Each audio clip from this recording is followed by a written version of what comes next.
Banyak di antara kita yang hari ini seakan-akan dikatakan cukup beribadah kepada Allah.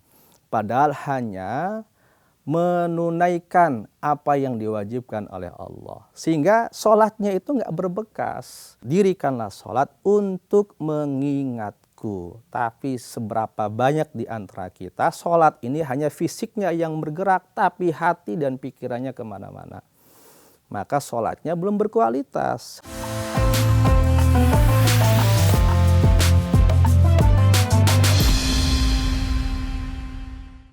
La ilaha illallah, la ilaha illallah, la ilaha illallah, Muhammadur Rasulullah. Eling eling sira manungsa, eling ana anggonmu salat ngaji, mumpung durung katekanan malaikat jurupati. Hamdan lillah, syukran wa salaman ala Rasulillah sallallahu alaihi wasallam. Dalam Al-Qur'an surah Thaha Allah berkalam, innani anallahu la ilaha illa ana fa'budni wa aqimis salata li dzikri. Sesungguhnya aku adalah Tuhan kalian. Tidak ada yang menandingi aku, kata Allah. Dirikanlah salat untuk mengingatku. Para pemirsa yang dirahmati Allah Subhanahu wa taala, satu syair tadi saya menyempil di awal bagaimana kita sebagai seorang hamba abid dihadirkan oleh Allah di muka bumi ini sebagai dua fungsi. Yang pertama adalah abid sebagai hambanya Allah, yang kedua adalah sebagai orang yang ditugaskan menjadi khalifah fil ard, melestarikan apa yang Allah telah berikan kepada kita. Dalam sebuah hadis yang panjang, baginda Nabi SAW dikatakan, idh tola'a alaina rajulun. Ketika baginda Nabi bersama para sahabat melakukan diskusi atau mudzakarah, idh tola'a alaina rajulun. Tiba-tiba datanglah seorang laki-laki yang nggak kenal nih siapa laki-laki ini. Pakainya putih bersih, rambutnya hitam kelam. Wala ya'rifuhu minna ahad, tapi tidak ada satupun di antara kita yang mengenali siapa dia. Kalau kita tinggal di Mesir, saya dulu, orang keluar sedikit dari apartemen itu udah keringetan ya, karena panasnya luar biasa. Tapi ini ada tamu misterius mendatangi perkumpulan atau halaqah Nabi. Yang heran adalah pakainya putih bersih, rambutnya tidak ada kotoran dan sebagainya. Tapi tak ada satupun sahabat yang mengenali siapa dia. Kemudian tamu itu mendekati baginda Nabi.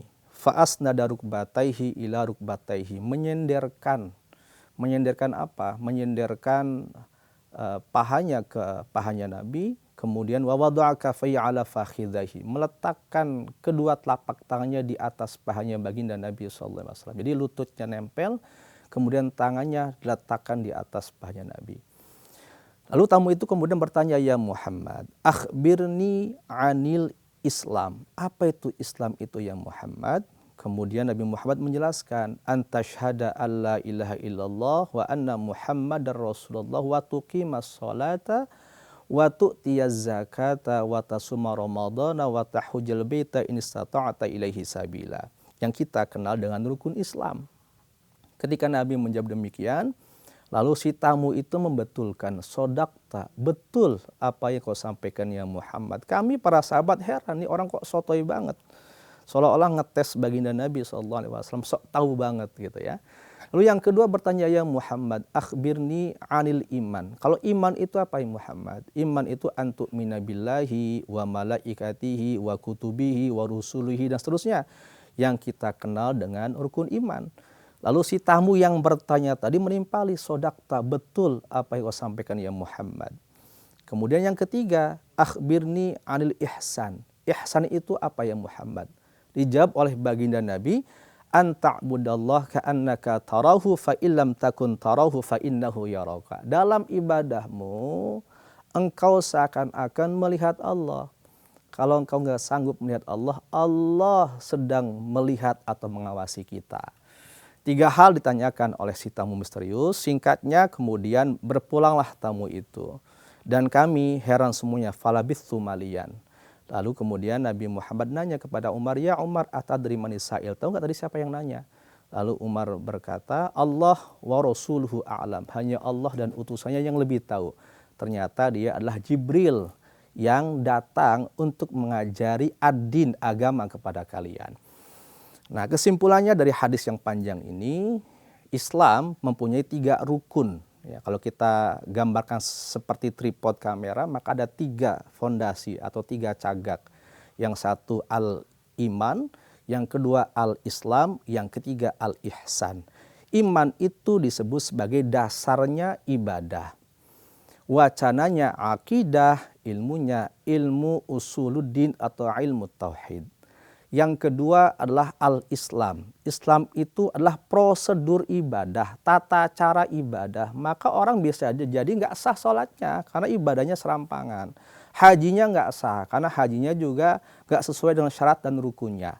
Maka bicara Islam ini bicara tentang prosedur ibadah. Wacananya syariat, ilmunya ilmu fikih. Dan yang ketiga adalah ihsan. Ihsan itu sikap dalam beribadah.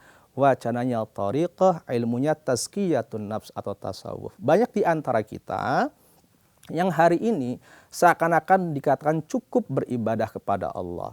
Padahal hanya menunaikan apa yang diwajibkan oleh Allah. Sehingga sholatnya itu nggak berbekas. Sholat, jalan, ya, bilangnya STMJ ya. Sembayang terus maksiat jalan, kan gitu kan. Habis sholat malah kemudian berbuat kerusakan. Habis sholat kemudian malah ribut dengan tetangga, dengan saudara. Karena dia belum bisa memaknai kualitas ibadahnya. Belum bisa memaknai ibadah itu seperti apa. Maka sholat misalnya dikatakan di ayat yang saya baca tadi, aqimis sholata lidzikri. Tunaikan sholat, dirikanlah sholat untuk mengingat. Tapi seberapa banyak di antara kita sholat ini hanya fisiknya yang bergerak, tapi hati dan pikirannya kemana-mana. Maka sholatnya belum berkualitas, hanya sebatas menunaikan kewajiban. Apalagi yang tidak sholat. Maka yang salah bukan sholatnya, tapi kualitas ibadah orangnya ketika sholat.